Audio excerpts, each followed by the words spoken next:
Good morning, everybody. Hope you're all having a wonderful day so far, and I hope you're all ready for another great Leadership Live for 2023. As most of you know, my name is Jay. I'll be filling in as host today for Antonio, and without further ado, we can go ahead and get started. We always like to start our leadership lives with our why, and our reason why is to multiply the blessings and opportunities that have been put into our trust. So here's to another great presentation that will give us another opportunity to learn, and hopefully we can take the knowledge that we do gain today and spread it to those around us so they can grow as well. As you can see from this slide here, we're well underway with our first quarter theme of embracing change. Our hope for this theme is that it will help us hone in and increase our innovate to elevate core values.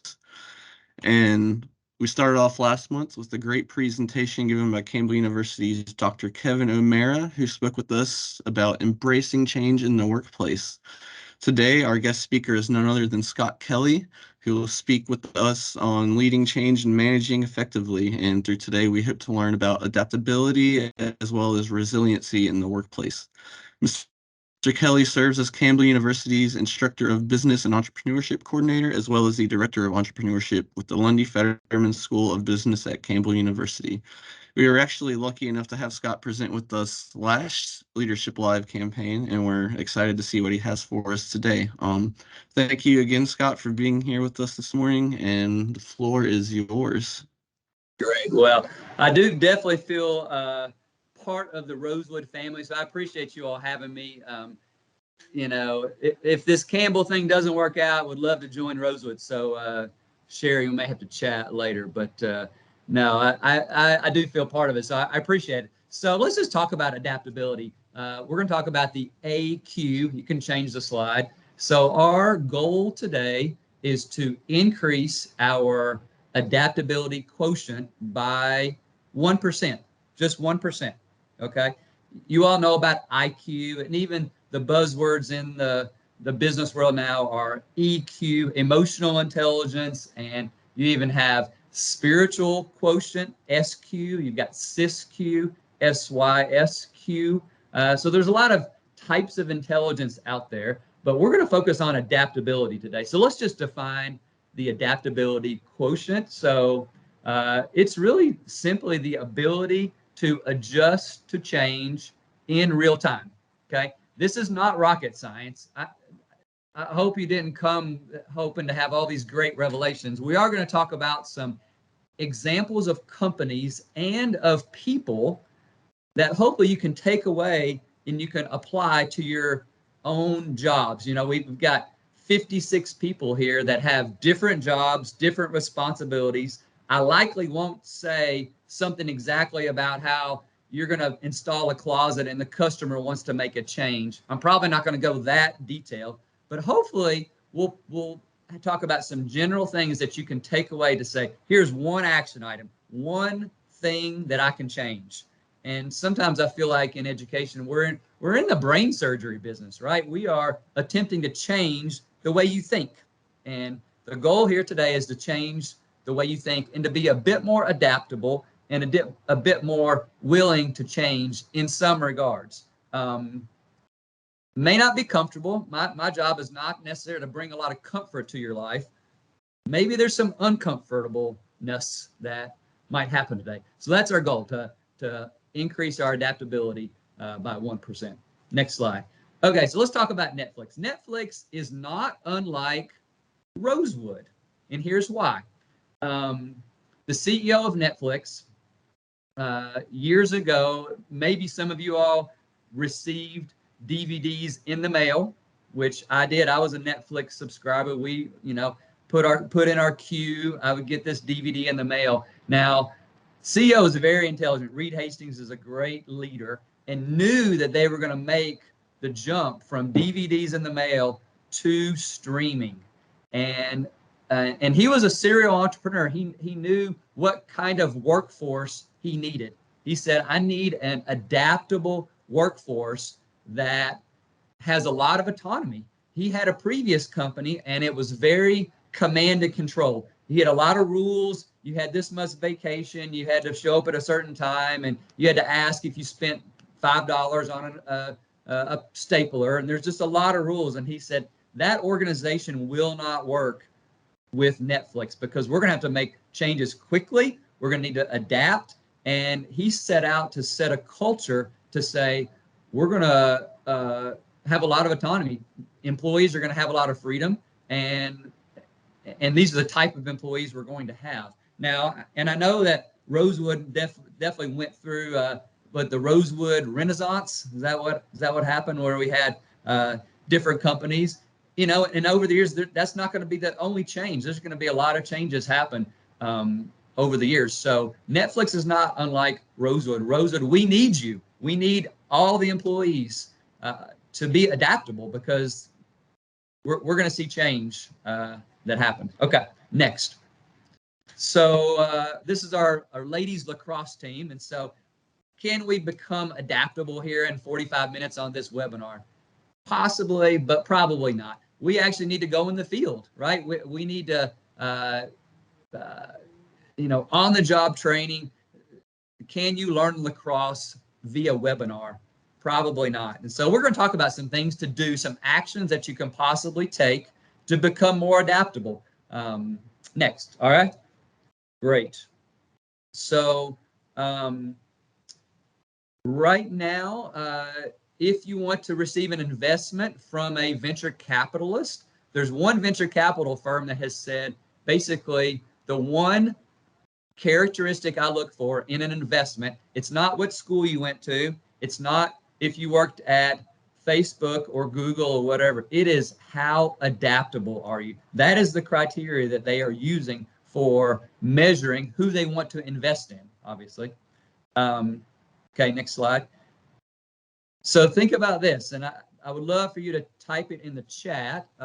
What are some experiences that you've had that has increased your adaptability? I'll give you a second, and I'll also talk about a couple that I've experienced. So I'll give you time to type in the chat, but if you go to the next slide here, you know, I actually interviewed with, this has been several years ago, before Campbell, I did interview with Microsoft, and I was going to be their education person in North Carolina. It's going to be the North Carolina lead for education. And I went through all these interviews, and I was interviewing with vice president, and it was about 30 minutes before the interview, and I was preparing, and he calls me and says, I can't make it today. I want to reschedule. Honestly, I was a little miffed that, you know, I've spent all this time, and, you know, he calls in almost right before the interview and says, hey, can we reschedule? And I put on my happy face, and like, oh yeah, no problem, you know, no problem. That's fine. We can reschedule. But a few weeks later, after the whole process went, I ultimately did not do that, but he was a good friend of mine. So he said, honestly, I was just seeing how adaptable you would be. You know, it was a test. And so we're seeing that more and more. Employers need people that are adaptable. You know, with the rate of change, you know, imagine the amount of change the last 100 years, that amount of change, I'm told, is going to happen in the next 10 years, right? Or even less. So the rate of change is becoming pretty fast, obviously. And the other one, obviously, next slide, the pandemic made a lot of us more adaptable, right? I was in the closet for a few months teaching classes, and that was definitely an adaptability test. So we have raising children, running mission trips, being a PTO president, all right, having children, definitely some adaptability, takeovers or buyouts, yep. Katie, becoming a public traded company, assisting multiple departments, love it. Coordinating 100 applications, yes. So the question is, how does all that, you know, make us more adaptable? And we could talk about that. So we're going to have 5 steps to become more adaptable.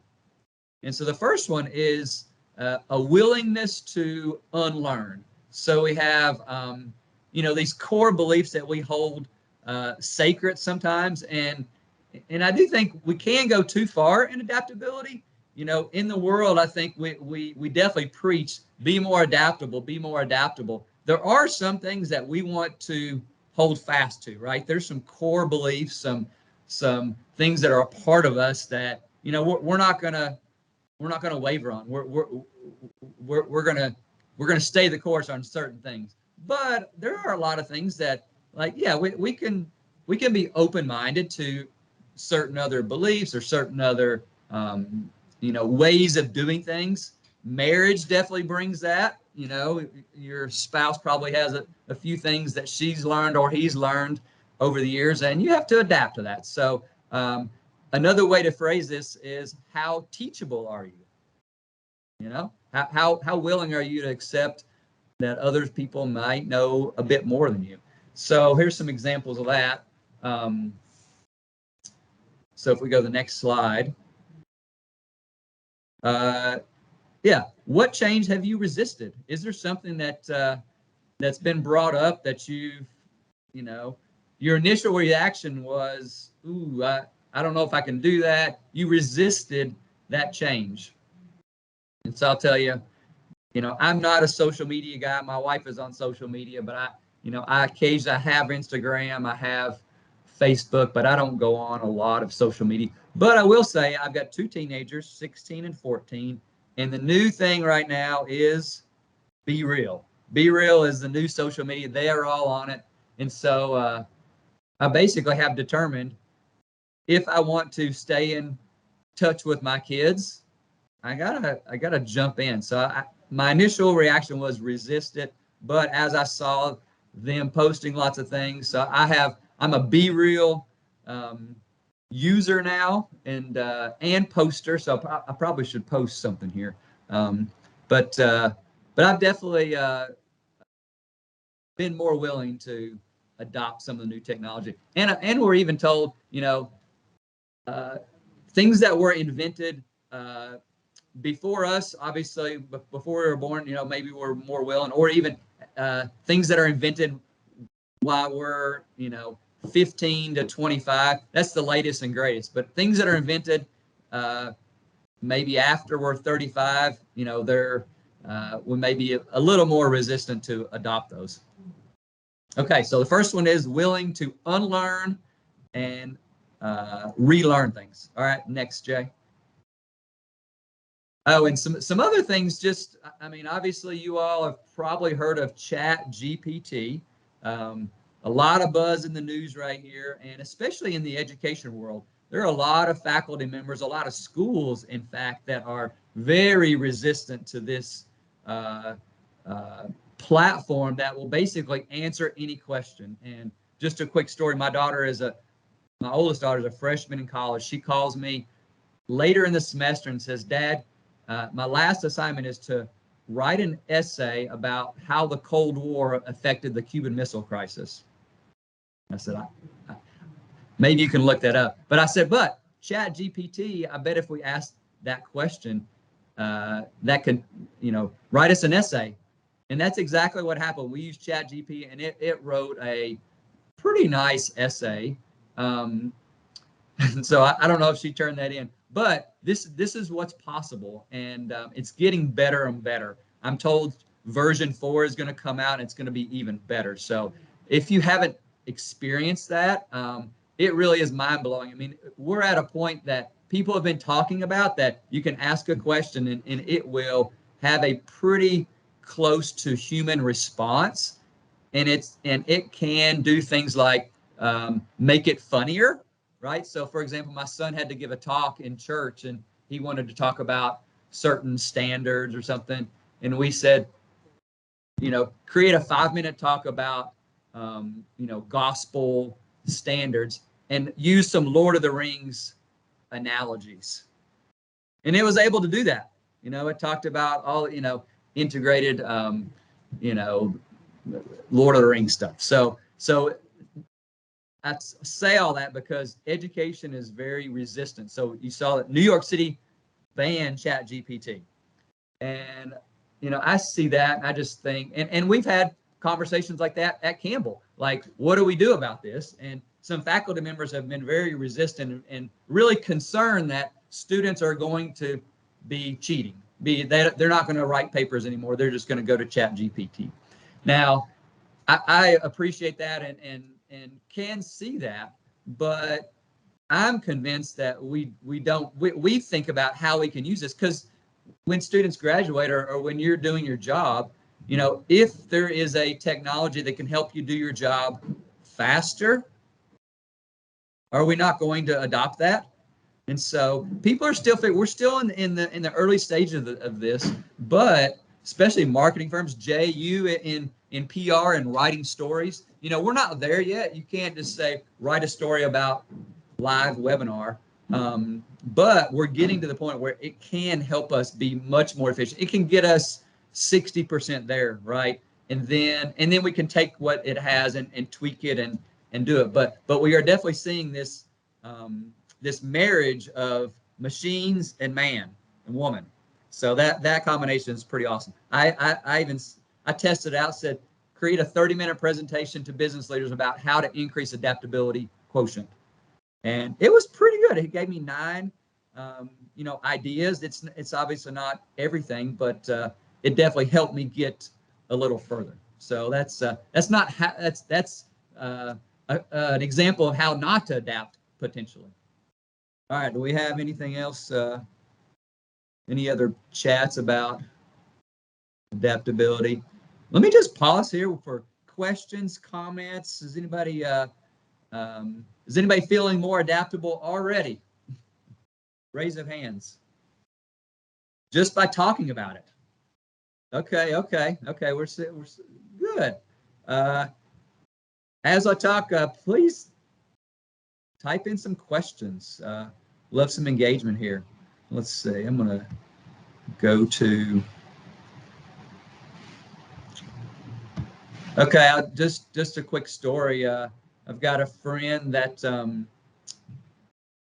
when he goes to the dentist, he always picks up the women's magazine, whatever that might be. So I just have Magnolia as one. I'm sure men probably read it too, but just to open his horizons. So potentially one of the action item is for you to read something that you haven't read before, and just open up your purview of knowledge by reading a different type of book. Okay, next, Jay. Okay, so the next step, asking what if questions. And I knew I was doing this, a few weeks ago maybe, and I started to do this. And even when we tested out our sound a few weeks ago, I was having trouble with sound, and I was thinking, okay, what if my sound goes off in my laptop? So I was testing out if I had to do this presentation on my phone. What if that happened? Okay. And actually I was running yesterday morning and just kind of going through it. What if Edward Fubara calls me up and says, hey, we really need you to teach a different class. How would I handle that? So kind of going through these scenarios can help us be more adaptable.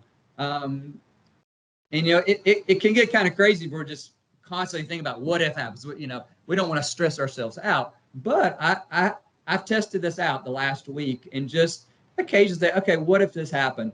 And that has prepared me, I think. If it happens, it's not a big deal. So potentially, as you think about your job and what happens throughout the day, if you're installing closets, or you're reworking a retail shop, as you're driving there, you're thinking, okay, what if there's I don't know, give me some examples. I've been talking a lot. I need to drink some water, so I need somebody to give me some examples of what could happen. You show up at a job site, and what's something that could happen that you're thinking, oh, this is not what I planned. An accident? Okay, Kiana, yes, for sure. Somebody could unmute. We need to hear from somebody else, right, Chandler? Was that a not subtle? Perhaps yours. Not show up. That's one I've had several times. So we get to a job site to walk, and half the team doesn't show up night one. That's always fun. Yeah, no doubt. Somebody else can hop in here. What can happen? What if this happens? They had a store that was a tornado was going through not too long ago, and there was concern if it hit the direct store, what would the ramifications be on that one? That wasn't anything I was personally involved in, but I heard about it. And I remember thinking, well, wait until we find out before you can jump, and then you know where to jump. Yeah, love it. Yeah, yeah. Anybody else? Feel free, jump in here. What could happen?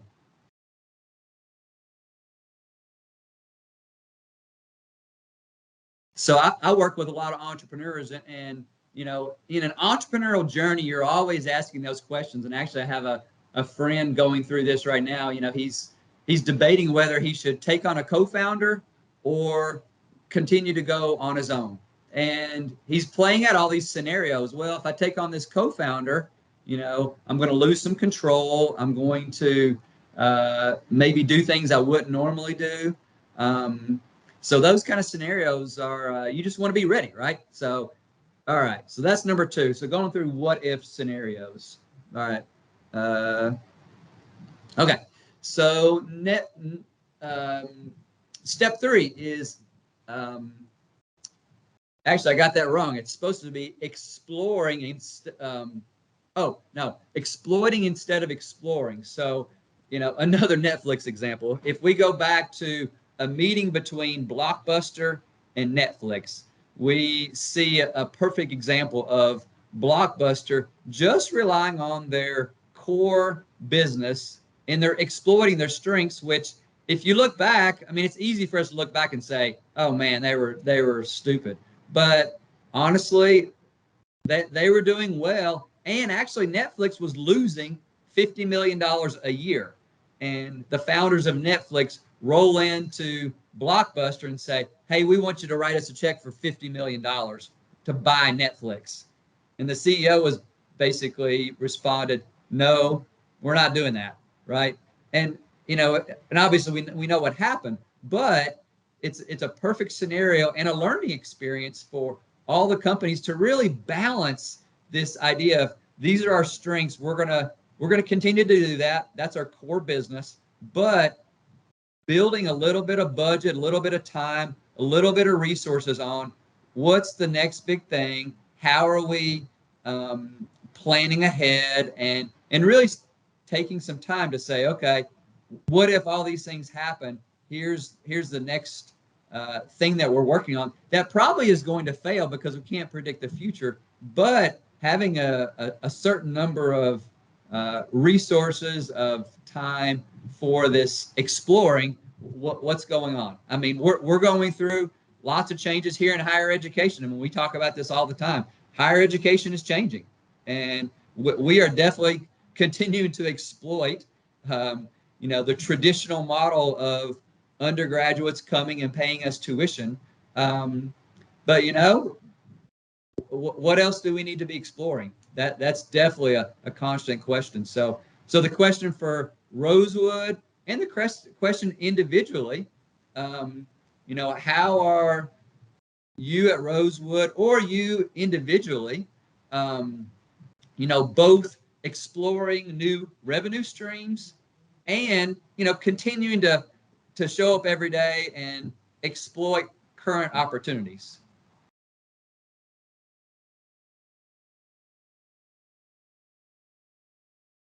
I'm going to pause and you all can go off mute. It could be like I said, it could be personally, you know, maybe you're doing a great job, but you're also, you know, exploring other things. You know, you might want a promotion, or you might want to change teams, or, you know, so how are you balancing that idea of you're going to be awesome in your current revenue that you're making money, but also you're thinking about, okay, here's our next opportunity.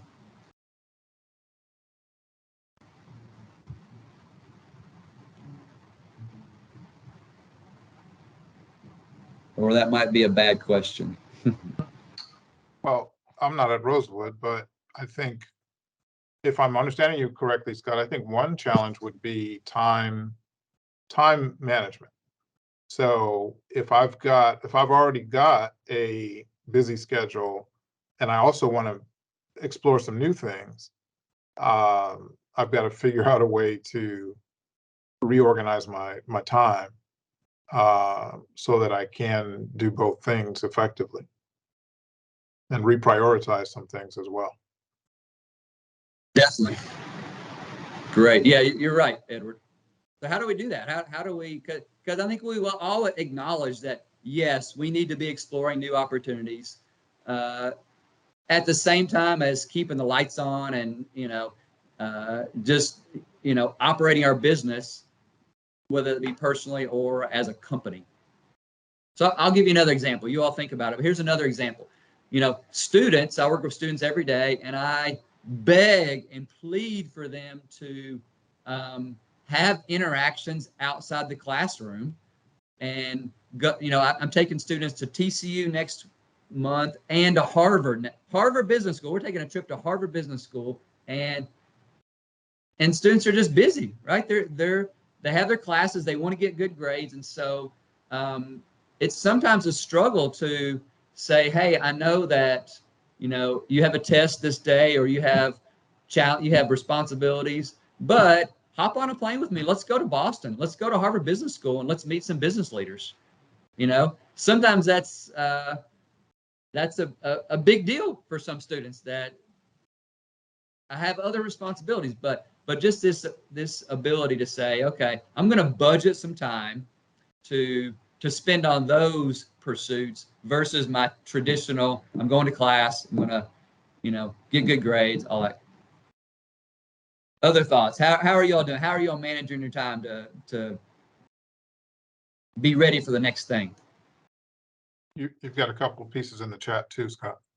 Okay, help me out here, Jay. I can't. Okay, here we go. Chandler mentioned our Wake Tech classes. We're able to take the classes while we're doing our everyday work and learn more information that is directly related to our current position. So we're kind of learning while still continuing our current job. Yeah, I love that. Sherry just mentioned her love for the classes and how much of a gift they are to all of us here at Rosewood. Yeah, love it. Great. Okay. Anything else? So at an organizational level, at least for ProVantage, I know that, a lot of times we're working on the car while driving it, right? And so in conjunction with kind of the Rosewood Renaissance, we've taken on kind of our own time for change, where we're obviously servicing a litany of clients at current standing while also building for the future. So looking to see what does the business look like in 3 years if we're at X revenue? What different industries are we involved in? What other service lines or business lines are we able to provide? And how do we start building those foundational pieces currently to be prepared for 3 years from now, while also working on the clients that we currently have? And so it's certainly, to Professor Fubara's point, a time management challenge. And I've seen it, specifically with my director team, where we're all, we're traveling a lot, working on sales initiatives, working on execution initiatives, where it's even tough for us to get in the room week after week to discuss and align ourselves on what initiatives we have in place, and what we're doing at current standing and in the future. So it is certainly a challenge, and something that we're seeing at an organizational level now. I appreciate that, Houston. That's a great example. Others? Okay, we can continue on here, Jay. Okay, we're at number 4. So growing your network of adaptable people. It's been my experience, if you hang out with people that are adaptable, you're probably going to be more adaptable. And I saw this in my career. One adaptable experience I had. So in 2009, I was part of a resource action at IBM. And if you don't know what that means you get fired, basically. You're laid off. So 2009, I left IBM, but it was really the greatest thing that happened. I moved back to North Carolina with no job. But what I did, I basically went to every possible networking event I could around the Triangle. So I was driving around Raleigh, Durham, Chapel Hill, and just met a lot of people. And that was 2009. And I would say in the last, so that's 15 years ago or so, 14 years ago. In those years, that network I established in that about year time frame really has paid off. And not only did I go to events, I started to plan events. I went to all these events and I thought, I can do this. I can plan some events. So I planned an event. I love basketball. March Madness is a great feeling in the air. And so I organized an event called Startup Madness with Duke, UNC, NC State. Went there and I went to those schools and said, give me your best student entrepreneurs. We had a gathering in American Tobacco in Durham. And as a result of that one event, my whole career took a whole nother turn, because one of the Duke students went back to Duke and said, this Scott Kelly guy, you should hire him. And they did. So I went to Duke and I started helping with their entrepreneurship efforts. And I never actually applied for a job. Actually, when I went to Duke, they had Scott Kelly, the brain surgeon. He had his resume in my file. Unfortunately, I didn't get his salary, but anyway, so just to say, I didn't apply, but I just did things. I was just out there trying to do what I thought was helpful, and my whole career. So then I went to Elon, and next stage, next slide there, Jay. So who's somebody adaptable that you might know that maybe you want to hang out with? Is there somebody that comes to mind? So as you think about this, I can share one more thing. So type in the chat, who's an adaptable person that you know that you probably should hang out with more? All right, next slide, Jay. Keep typing, but I'm going to tell you. So this is kind of, the twist in terms of my career, but literally, my network has really just helped me to be more adaptable, because I'm hanging out with adaptable people. Jay McCoy, great. Uh-oh, Chandler's adaptable, Meredith? Okay. I'll take that. Very. She knows him best, so I'll believe that for sure. Chandler, somebody agrees. Great.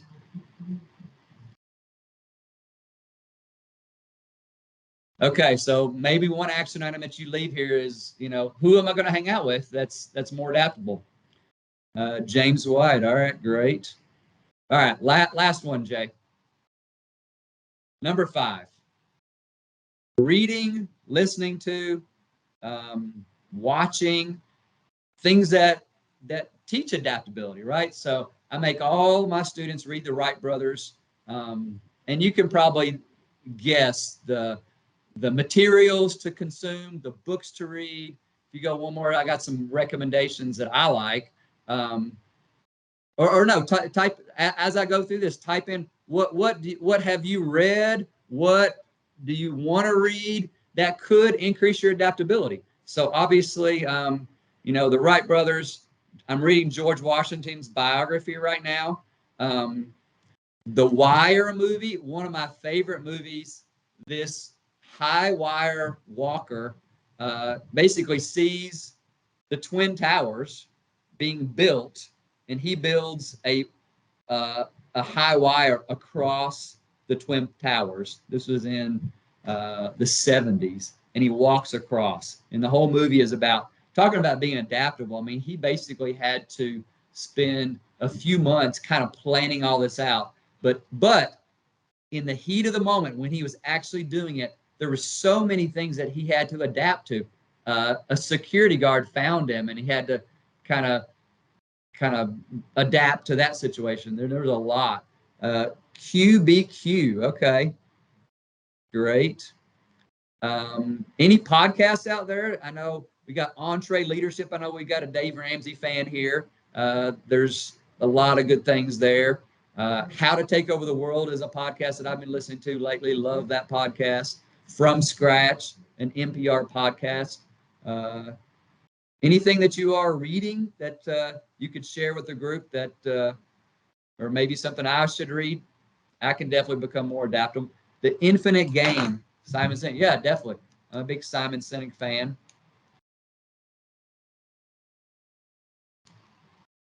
The Goats of Growth. Okay. I'm writing that down. Maybe Jay can capture all these and we can send an email with recommendations. That sounds good. Great. All right. So let's review. I think that's the next slide, Jay. So let's review the 5 steps. So we've got unlearn, and relearn. Basically, how can we be more teachable? Like I said, this is not brain surgery, but it's all about execution, right? I mean, most companies don't have something rare, something that's like they just do it way different than everybody else, right? Most companies just execute better than the other companies. That's why they're successful. There are very few novel ideas out there. They just are. There's not. But if we can do these things, if we can leave here today with 1% change of adaptability, then we're going to be successful. Asking the what if questions, reviewing that in our mind, making sure we're ready for that. Exploring, not exploiting, budgeting our time, making that investment, connecting with more adaptable people, surrounding ourselves with those environments, and then consuming the right podcasts and books. And that's pretty much the recipe for success there, guys. Questions, comments?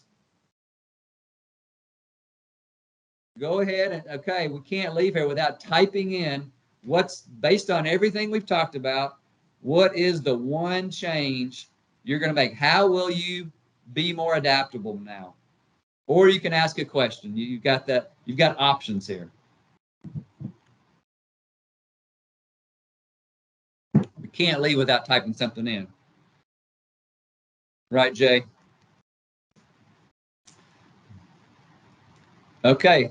I like Jay. I had a student, a senior, come to my office one time, and he said, I've gotten into reading lately. I said, that's a good thing, to get into reading. Talking less, listening more. There we go, Sherry. Okay. Again, probably not a revelation. That's what I need to do, Sherry, is talk less. Anything specific? Anything that comes to mind? And I'm pretty confident. Hopefully, we planted some seeds here that as you go throughout your day, the next, this afternoon, tomorrow, you're like, oh, this is how this works. If I will ask what if questions, I do become more adaptable. Or I start reading more. You start seeing, you're like, oh, there's somebody that's adaptable. And you'll actually see the opposite too, because I have a friend, he's not very adaptable. And get back, okay, listen to podcasts. Yeah, definitely. Hang out with more industry leaders to get more insight. Brad, that's yes, budgeting, and it does take time. It's like, okay, I know you all are all busy and you got families and you're juggling, but there's some that can pay some rewards. Develop growth mindset, strong relationship. Yes, somebody's. Hey, Houston again. Yeah, just one thing, not to take over the conversation or anything, but from a mindset perspective, one thing that has helped me is really just framing certain situations. And I played sports throughout high school and college, and so that's really had a monumental impact on myself personally and professionally. But one thing that I've tried to do is frame things almost like a football game. What I mean by that is you practice all week, you study film, you go execute through plays, you go through every scenario that you can think of, but when you get in the game, it's completely different. You've literally put in 50 hours of work for a 1-hour game, right? But in that game, everything changes. Injuries occur, the defense or offense is doing different things, the weather could be different. Things aren't going to go as planned, and yet you still have to be adaptable to take what you've learned in those 50 hours of prep and then make the best changes to come out on top. And so I've tried to kind of think about that, whether it's a big presentation for an investment committee, I might have practiced 40 hours, but that 1-hour presentation may go completely off the rails if one question kind of is tangential to what we're talking about, or whether it's a client meeting from a sales perspective, or walking on site to a project from an execution perspective. You may prep, but recognize that things are going to change, and really understanding that from a framing perspective has allowed me to be a little more adaptable and relieves a little bit of stress because I know that that change is going to occur.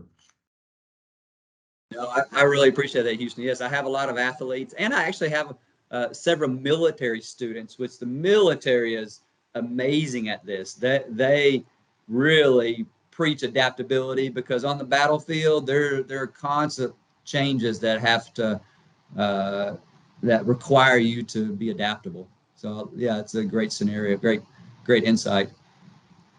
Unlearning old ways. Thank you, Matt.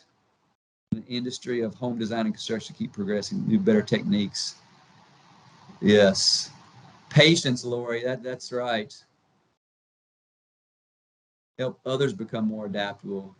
Yeah, definitely. Hey, Scott, can you sidetrack a little bit and talk about comfort with failing and humility and confidence and how those play into really a lot of people may have the impulse to adapt, but have fear of failure or don't have the humility to be willing to adapt, and how those attitudes play in. Yeah, definitely. Our students make lots of pitches to employers, and they only need to be right once, and we actually train them to understand what it feels like to be rejected.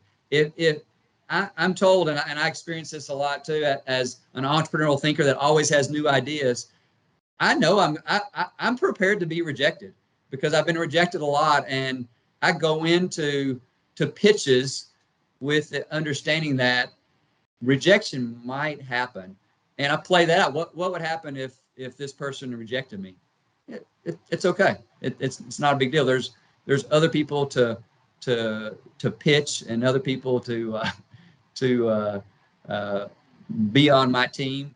But yeah, I mean, I think the idea of playing out those scenarios is helpful, and to know that what does the other side of that look like if you are rejected, and being okay with that, and having the plan B and the plan C. Is there something specific, Chandler, that you are thinking about, a scenario or a... No, I just see those traits, fear on occasion, and even though, say, the rejection occurs, and so we've made it over that hurdle, are they willing to take a self-criticizing look, some humility, and say, well, maybe I didn't quite present it the way it should have been done, and it's everyone else's fault. And so I see, those three reasons as a pretty often hold you back, like you would an athlete. You see people with tons of potential, tons of talent, and they're scared to step forward, or they won't self-reflect, and there's several things there. They don't have the confidence to even give it a shot. And so those three things seem to be really the biggest ones that hold back potentially great employees and leaders. Okay, I got a story for you. So I know the coach of the women's UNC soccer team. If you don't know anything about Carolina soccer women, they are the winningest team, one of the winningest teams in NCAA history. Anson Dorrance is the coach. He's a friend of mine, and he's talked about the difference between coaching men, because he coached the men first, and coaching women.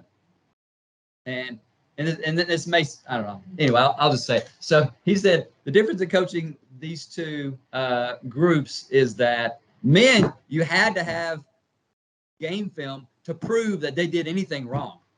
You had to prove it to them. The women, they were a little more, they would take it a little more like, yeah, I did that. Or halftime talks were a lot different. The men, you kind of had to, kick a trash can through the window to get everybody's attention that they got to step it up. Women, if you said, and that's not true across the board, but this is just what he said. And I think that just being willing to listen, right? And being willing to change when needed. The other thing is, we put our students through rejection therapy, and we set up scenarios that they're going to be rejected, and see what that looks like, in class. And it's a great experience. I mean, I've told you this story, probably those of you who've been here, but there's a Duke alumni. He went through 100 days of rejection. And if you search at 100 days of rejection, there's all these videos, and he set up all these scenarios where he was just rejected a lot. And he said, after that experience, I can do anything. I'm ready. So yeah, I appreciate you bringing that up, Chandler. Other thoughts?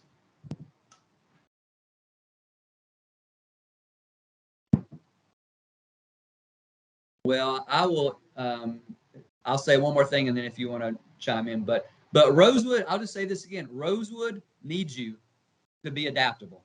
They do. As a company, you need to be adaptable, right? I mean, I don't know that it's not any great revelation, but the question is, what is the process that we're going to go through to change, both personally in our jobs? We're probably not going to stay in our specific job for 30 years, right? So we're going to need to adapt, whether that be next week or next year or whatever. And then as a company as a whole, right? And so I hope we leave with kind of a mindset, a process to go through that adaptability mindset where, yeah, we're ready to do that. We're going through the what ifs. We're going through examples of how others have adapted. And yeah, other thoughts here. We didn't lose too many. We had 60, so we only had 2 drop off. So that's a good sign.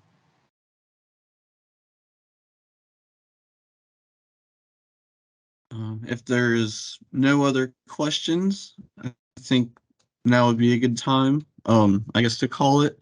I'd like to thank everyone for joining us this morning. A special thank you to Mr. Kelly and Dr. Fubara for joining us again and speaking with us. It's always a pleasure to hear your insights and just hear what you can offer us at Rosewood. Thank you again, guys.